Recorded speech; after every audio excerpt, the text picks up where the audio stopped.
오늘부터 큰 주제가 십자가의 의미라는 주제로 함께 말씀을 묵상하겠습니다. 우리가 신앙생활을 조금만 하신 분들이라고 한다면, 또 오랜 그 신앙생활을 하신 분들이라고 한다면 십자가라는 단어가 이제 익숙해지셨을 거예요. 예수님께서 십자가에서 나를 대신해서 돌아가셨다, 내 죄를 위해서.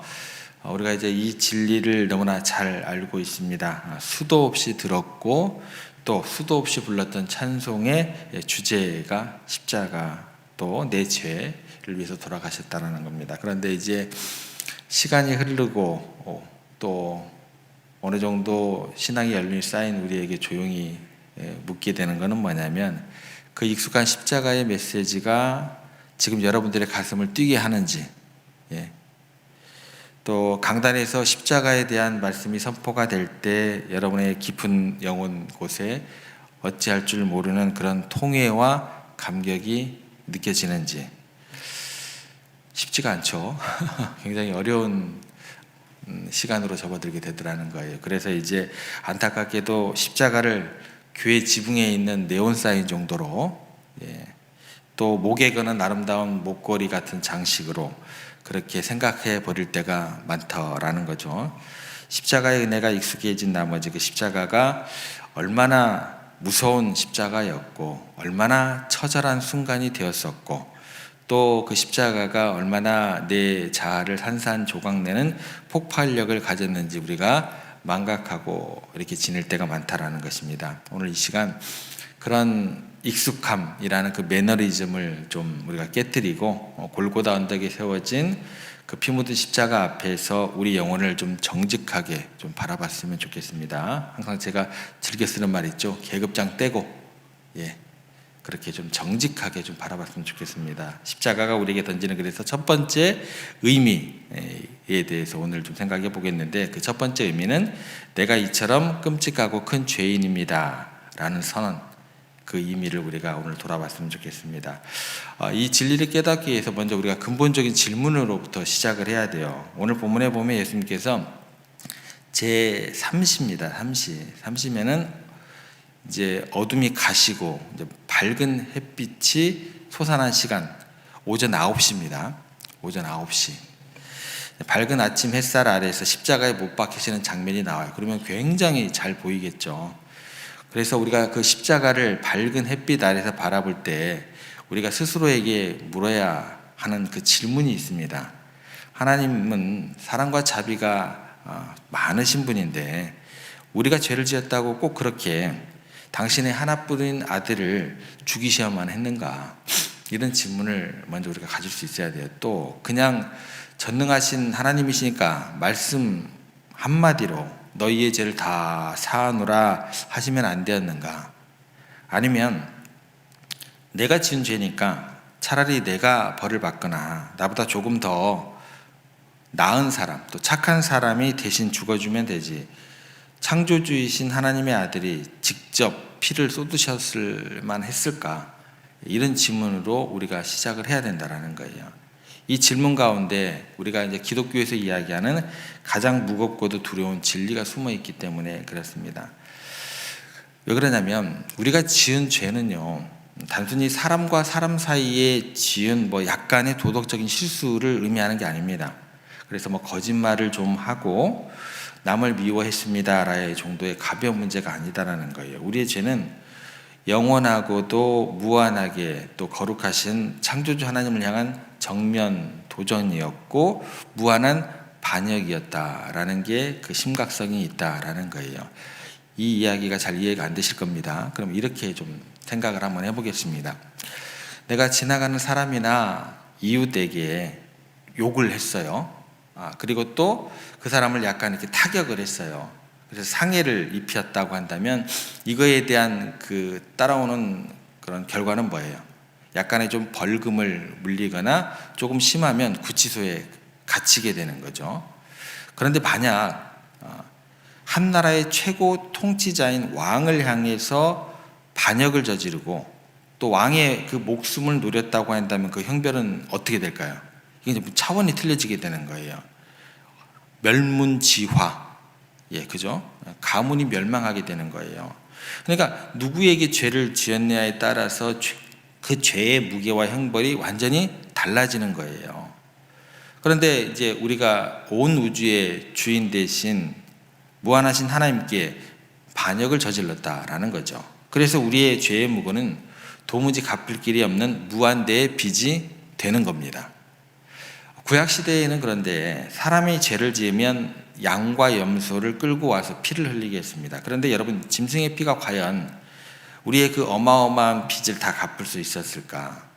만약에 내가 수천억의 빚을 졌는데 동전 10원짜리 이만큼 가지고 왔다고 한번 생각을 해보세요. 이 빚을 그리고 갚아주세요 라고 이렇게 떼를 쓰는 거라고 똑같다라는 거죠. 그러니까 수천억의 빚을 진 사람에게 10원짜리 동전 100만 개, 아니 1000만 개, 수억 개를 가지고 와도 결코 그 빚을 갚을 수 없다라는 거예요. 짐승은 유한한 피조물에 불과하기 때문이다라는 거예요. 그러면 좀 바꿔보겠습니다. 그 대상을. 마찬가지로 유한한 인간이 다른 인간의 죄를 대신 갚아줄 수 있느냐라는 문제에 도달하게 돼요. 그러면 이렇게 접근해 보겠습니다. 깊은 바다에 두 사람이 빠져서 허우적대고 있어요. 둘 다 지금 막 빠져나가면서 물을 먹고 죽어가고 있는데 물에 빠진 사람이 다른 물에 빠진 사람을 구해낼 수 있을까? 라는 거예요. 이게 불가능하다라는 겁니다. 만약에 또 이렇게 접근해 볼게요. 사형 언도를 받고 감옥에 갇힌 사형수가 옆방에 있는 다른 사형수에게 내가 당신 대신 죽어줄게 라고 이야기를 할 수 있을까라는 거예요. 이것도 안 됩니다. 그는 어차피 자기 죄값 때문에 죽어야 할 목숨이에요. 모든 인간은 자기 죄로 인해서 사형 선고를 받은 죄인인데 누가 누구를 대신해서 죽어줄 수 있단 말이 되는 걸까? 짐승의 피로도 안 되고 의로운 척하는 인간의 희생으로도 안 됩니다. 교주들의 그 말로도 안 돼요. 그러니까 이 딜레마가 생기게 되는 거죠. 이 절망적인 딜레마 속에서 우리의 무한한 죄값을 갚을 수 있는 유일한 분이 누구냐는 겁니다. 자신은 갚아야 할 죄의 빚이 전혀 없으시면서 동시에 무한한 생명의 가치를 가지신 분, 오직 스스로 하나님 되신 예수 그리스도 한 분밖에 답이 안 나와요. 그게 성경의 이야기입니다. 그래서 창조주신 예수님께서 육신을 입고 십자가에 오르셔야만 했다라는 겁니다. 그리고 그 예수님께서 십자가에서 당하신 그 무서운 진노와 고통 그리고 상처가 다른 말로 이야기하면 뭐가 되냐면 바로 내 죄의 진짜 크기가 되는 거예요. 그리고 내 죄의 무게가 되는 거예요. 양이나 소나 좀 갖다 좀 바쳐. 내가 뭐 의롭게 좀 더 너보다 좀 낫게 이렇게 행동을 하면 그 죄 뭐 괜찮아지는 거 아니야? 이거 자체가 성립이 안 되는 거예요, 여러분들. 의로운 행위 자체가 성립이 안 되는 거예요. 내 지은 죄가 얼마나 끔찍하고 더러웠으면 양과 소도 안 되고 사람으로도 안 되고 착한 행실로도 안 되고 온 우주를 창조하신 하나님의 아들이 숨이 끊어지는 그 고통 속에서 희생 제물이 되셔야만 겨우 용서받을 수 있었단 말입니까? 그게 내 죄의 크기와 무게가 되는 거예요. 그러니까 십자가는 내 죄가 얼마나 소금 끼치도록 악한가를 보여주는 가장 정확한 영적 거울이 되는 겁니다. 그래서 우리가 십자가를 볼 때마다 내 지은 죄의 깊이 또 무게, 나의 전적인 부패를 바라볼 수 있어야 돼요. 십자가는 깜깜할 때 세워진 십자가가 아닙니다. 이 진리가 적나라하게 드러나는 성경의 다른 현장을 좀 가서 이 내용을 좀 생각해 보겠습니다. 예수님께서 이제 부활 승천하시고 난 후에 오순절 성령이 불같이 임했던 초대교회 현장, 사도행전 2장입니다. 성령이 불같이 임했던 교회의 현장이에요. 그 현장에서 어떤 일이 벌어지는가 우리가 좀 생각을 해보겠습니다. 성령 충만을 받은 베드로가 명절을 맞아서 예루살렘으로 모여든 수많은 유대인들 앞에 서서 불을 뿜듯 성령이 충만했으니까 설교를 이제 쏟아내기 시작합니다. 그게 이제 내용이 사도행전 2장 36절에 나오는데 청청병력 같은 선언을 해요. 거기 보면 이렇게 나옵니다. 그런즉 이스라엘 온 집은 확실히 알지니 너희가 십자가에 못 박은 이 예수를 하나님이 주와 그리스도가 되게 하셨느니라. 십자가에 못 박았다라고 이야기를 하는데 여기에 대한 이제 무리들의 반응이 이래요. 사도행전 2장 37절에 그들이 이 말을 듣고 마음이 찔려 베드로와 다른 사도들에게 물어이르되 형제들아 우리가 어찌할꼬 하거늘. 그러니까 가만히 생각해 보겠습니다. 지금 베드로가 했던 그 설교를 듣고 놀라 엎드린 이 사람들이 골고다 언덕에서 직접 망치를 들었던 로마 군병들이었어요? 아니잖아요. 예수님을 죽이라고 빌라도를 압박했던 대제사장들과 서기관들이었어요? 아니었잖아요. 이 사람들은 뭐한 사람들이냐면 그냥 로마 각국에서 명절을 맞아서 6월절을 맞아가지고 뭐예요? 예배를 드리러 온 그냥 평범한 뭐예요? 순례객들이에요. 이들의 손에 뭐 망치가 들려 있어요. 못이 있었어요. 아무것도 없었습니다. 그런데 베드로가 그 평범한 사람들을 향해서 더군다나 성령 충만한 사람들을 향해서 뭐라고 그래요? 손가락질하면서 그들의 진실을 바라보라고 그들의 폐부를 찌릅니다. 그게 뭐예요? 너희가 바로 예수님을 십자가에 못 박았어! 이렇게 설교를 하는 거예요. 왜 그랬을까요? 이게 바로 십자가가 가진 가장 정직한 진리가 되기 때문에 그래요. 오늘 이 자리에 있는 우리를 향해서도 성령님은 동일하게 말씀하세요. 성령이 충만하다는 얘기가 뭐예요? 그러면 내가 예수님을 십자가에 못 박았습니다. 이 고백이 뭐예요? 성령 충만한 거예요.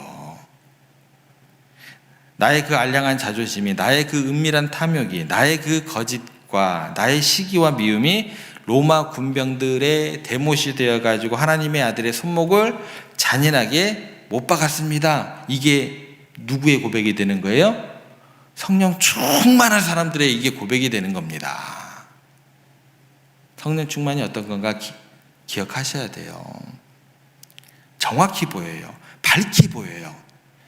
이 사실을 정직하게 직면하게 될 때 예루살렘 사람들이 느꼈던 그 처절한 아까 우리가 어떤 한 단어가 나왔죠. 그 마음의 찔림, 찔림이 있게 됩니다. 이 찔림 어떤 단어의 느낌으로 이해하시면 좋냐면 거친 말발굽이 땅을 강하게 내리 찍어가지고 땅이 푹 파이는 상태, 이 찔림, 쿵쿵 내려 찍는 거, 이 느낌을 가지셔야 돼요. 그러니까 단순히 양심의 가책을 느끼는 정도가 아닙니다. 약간 스크래치 나는 정도가 아니에요. 가슴이 찢어지는 듯한 고통스러운 영적인 각성, 이걸 찔림이다 라고 이해를 하시면 좋겠습니다. 아, 내가 죽인 거구나. 내가 지은 이 은밀한 죄악이, 내가 무심코 뱉은 그 말이 내가 주님을 저토록 십자가에 죽게 했구나. 이거를 이제 보통 우리가 얘기할 때 통회하는 마음이다 라고 해요. 통회가 있는 마음, 또 가슴을 치며 애통하는 눈물이다 라고 이야기를 하죠. 이게 십자가를 바르게 대면하는 그리스도인들의 첫 번째 모습이 되어야 할 것입니다. 그랬을 때 이제 우리가 정직하게 이렇게 대면했을 때 우리의 삶에는 과연 어떤 변화가 일어나게 될까? 이렇게 정직하게 대면할 때 우리의 마음 가운데 깊은 곳에 따라 나오는 이제 성품이 있어요. 그게 뭐냐면 겸손함, 정직함, 이 성품이 우러나오게 됩니다. 십자가를 제대로 본 사람은요, 자신에게 결코 자랑할 것이 없다는 사실을 알게 돼요. 그래서 절대로 다른 사람을 쉽게 정죄하지 못하게 됩니다. 그리고 내 자존심을 내세우기를 굉장히 주저하게 되더라는 거예요. 우리가 교회 생활을 하다 보면 이런 말을 많이 듣게 되고 또 우리 스스로도 이런 말을 하게 됩니다. 목사님, 제가 저 아무개 권사님 때문에 너무 상처를 받았어요. 어떻게 교회에서 나에게 이럴 수가 있습니까? 내 자존심을 이렇게 짓밟을 수 있습니까? 이런 얘기를 많이 하기도 하고 많이 듣기도 해요.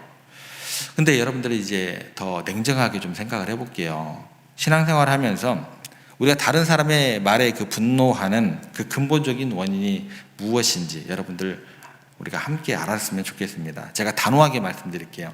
그것은 뭐냐면 아직 우리가 십자가의 참된 의미를 정확하게 알지 못하고 있기 때문에 그래요. 어떻게 나에게 이럴 수 있느냐 하며 억울하게 생각하는 그 마음 밑바닥에는요, 나는 꽤나 괜찮은 목사인데 말이야, 이게 깔려 있는 거예요.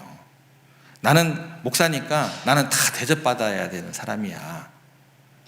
나는 의로운 사람인데 감히 나에게 이런 교만과 자기의가 깔려 있는 거예요. 부정하지 못해요, 이거는.